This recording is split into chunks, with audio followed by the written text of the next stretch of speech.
Van. Pero yun yung sapatos ko. Pauwi na kami. Galing sa pamimili. Pasalubong ni kasi isa mga apo. Bili na pasalubong para sa mga sandals. Mga mahal dyan.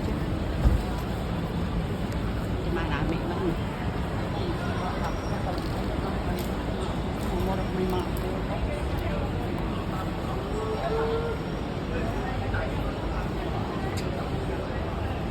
bigyan naman gali malikot-likot ka. Manha mga makapili ka. Makapili ka pa mga brato. 7-Eleven din pala dito. Oh.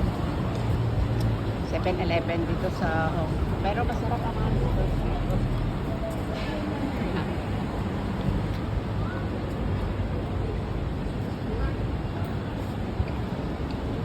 Ganyan dito paggabi pala ang sa shopping mga tao dito.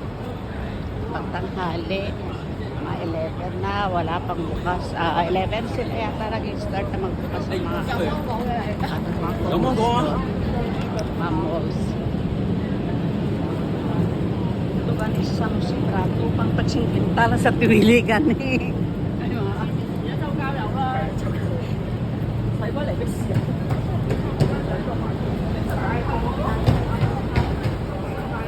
Pauwi na kami sa aming tinitirahan.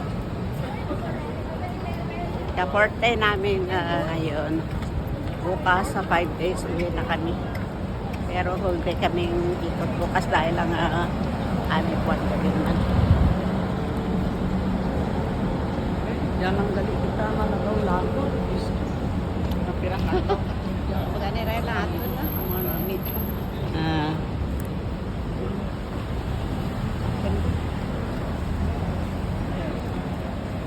Pero lang. Thank you. Thousand calories.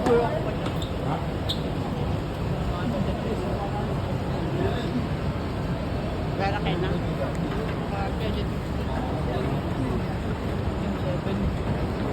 Hindi lang 700 plus yun. Hindi lang ito. Kaya 15.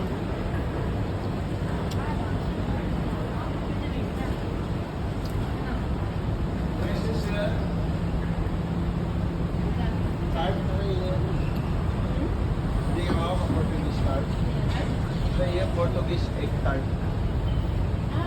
Sarap na yan. Sarap. Pero may tumatay dito sa sitigin ko, no? Hindi ko paano na sumar para. Wait na.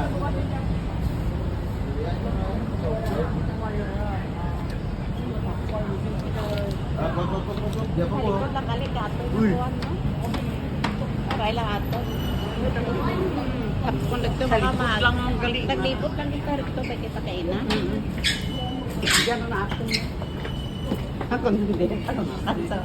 Pera ka 30 yan. Ang ganun. Siyawan kapag paano. Sa ito. Ito sa ano. Hindi mo kung ano lalay likwan. Iya, niste pura. Buti na lang yung kaibigan namin si Tita Nislep Siloy. Thank you so much.